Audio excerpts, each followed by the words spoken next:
Hello there guys, it's Stephen here on another video. How are you all doing? I'm going to try something new today. I want to start doing, in general, an academy roundup. I want to make it semi-regular too. I want to know if it's the kind of stuff you want to see on this channel. Let me know in the comments after you've watched the video, of course. And if you do like it, I'll do it more often because there's so much going on at the CFA these days. It's pretty good. That's exciting me. It's exciting a lot of people at the academy as well because the football they're playing and the players we're producing is pretty special. So I thought I'd give you at least a brief insight into it. And I'm going to start doing this every now and then. So let me know what you think. But I'm going to start today with the under-18s. Now, like a fool, on Saturday, I dragged myself out of a warm, cosy bed to go to the CFA at 11 AM to watch the under-18s play Everton. It was cold. It was really cold. I could not feel my fingers after it, but it was worth it. It really was. I saw an 8-goal thriller. Man City 4, Everton 4, and it was some game of football. Back and forth, both teams attacking, loads of skill, loads of goals, and loads of endeavour, and a lot to learn from the game too. Now, it was a bit of a mixed team. In general, the few players hadn't seen before there. We had Sokol in goal, who's a new name to me in general. He's a young Polish lad we signed in the summer. He was in goal because Muric, the current under-18s keeper, he picked up a suspension recently. And then we had like Dehaney at right back, last year's under-18s right back. Then we had Ed Francis, Latibodier at centre back, and then Jacob Davenport recently returned from an injury. He started at left back. In midfield we had Ike Pozo, and yes, he is related to the ex-Manchester City striker Jose Angel Pozo. He is a slight defensive midfielder, very good on the ball, very technical, and a tough little son of a gun as well, to be fair to him. Ahead of him was Matt Smith and Phil Foden. Then on the right we had Ian Carlo-Poveda, another signing from the summer. We got him from Brentford's academy. Ahead of them was Joe Hardy. On the left wing we had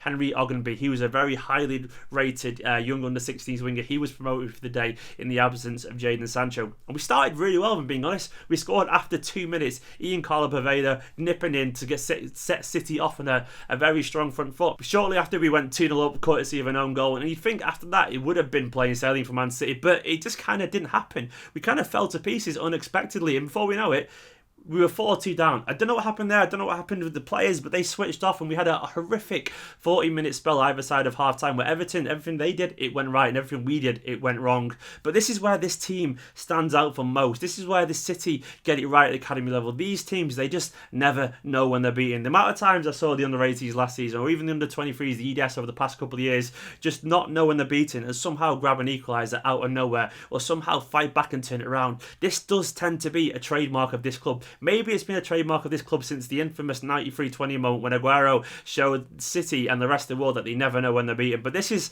definitely a thing of the under-18s this season. This is why they are still unbeaten all season. They clawed it back to 4-0. I don't know how they did it, but all I know is that they did, and they showed incredible desire and incredible work rate. And it came initially via Ogdenby, who didn't, even being honest, have the best of games. It's understandable. He's only very young, and it takes a while sometimes to adapt to a new high level, but he popped up in the right place 10 minutes before full time, and he scored. He coolly slotted it past the keeper from about 11 yards out after the ball fell to him in the area after a corner. And after that, it felt inevitable that we would equalise. And sure enough, up popped D'Amico Dehaney with a stunning free kick that the keeper couldn't quite keep out despite his best efforts. 4-0. And we even looked like for a second we might clinch it 5-4. That maybe would have been harsh on Everton.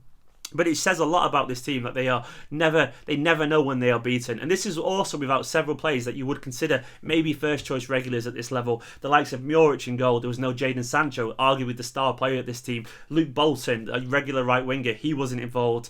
Tyree Wilson, the left back, is still out with injury. And then obviously Tom Deli-Bashiro, a player that allegedly has a few contractual issues with Manchester City, but he's still on the books. And if he's there, he's probably the first choice player as well. There's a lot of players to come back into this team is what I'm saying. And the fact that they keep winning games and they keep not losing games despite the team changing every week, that says a lot all about their character. It's incredibly impressive at the moment, and this is a team we should be very excited by. As it is, they remain unbeaten. They have 1 point ahead of Manchester United, and that's with 2 games in hand. It's looking very, very good. Maybe they're going to match last season's exploits with the under-18s, where last year's first-year scholars, they won and clinched the league title. I would expect very similar things from this team, but the test for them is going to be in the FAU Cup. That is the trophy that has eluded us for the past 2 years. We've reached the final each time, but been outdone by Chelsea's excellent academy. But something tells me this year could be different. Fingers crossed. On to the under-23s, the EDS. They went to Everton in a top-of-the-table class, but unfortunately, they lost. Now, I wasn't there. I didn't quite make it on Sunday to Everton's training ground, but what I heard, it wasn't the most inspiring games. But the thing for me, the nice little stories, there was quite a few. It was interesting seeing some of the first-team EDS members, the ones that have been promoted this season. They were involved for some minutes, the likes of Angelino Adarabio, sorry, Totten, Adarabio and Alex Garcia, they were all involved. They all started the game because obviously they need some minutes too. And Lucas Lemaitre was back, a young player with lots of ability, lots of potential. Brahim Diaz has been holding the fort up front in recent weeks, given the fact we've had no recognised strikers available. But all of a sudden, like a bus, two come along at once. Lucas Lemaitre is back, and as is Thierry Ambrose. Now, in general, Thierry Ambrose is a player that I really like. He's had a lot of bad luck, though.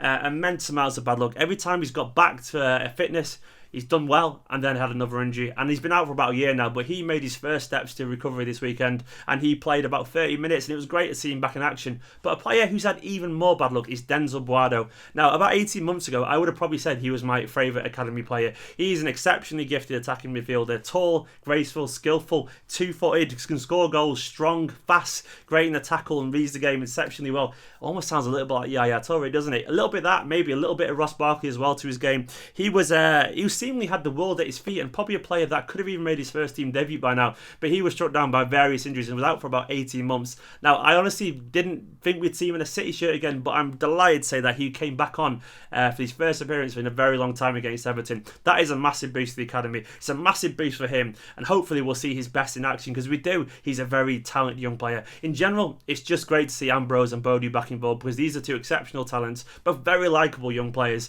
both who deserve a chance, and hopefully they will get it in a few years' time. Hopefully they'll impress Guardiola this season, and you never know, stranger things have happened. They could get a shot at the first team, but for now I'm just glad to see him back in a City shirt.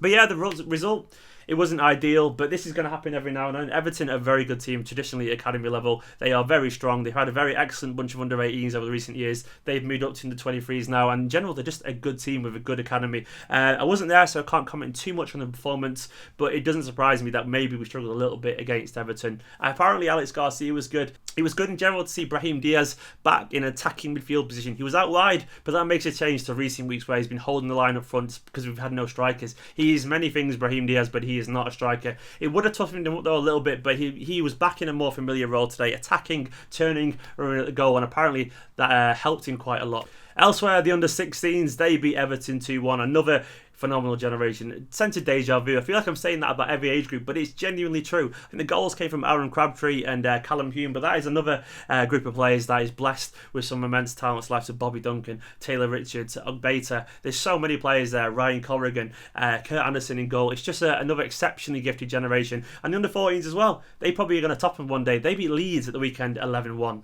That is some score. That is some statement. But that is the norm for these players at this level. It's crazy to say that, but they are scoring goals for fun every week. But guys, that is the end of this video. If you want to see more of these academy roundups, you want to see more of these summaries, let me know. I'm still working out what to do in this channel in general. I'm just going to keep doing what I want to do for now, and I hope you're enjoying it. Let me know if you want to see any ideas on this channel, any more videos, get subscribed and all that kind of stuff, and I'll see you next time.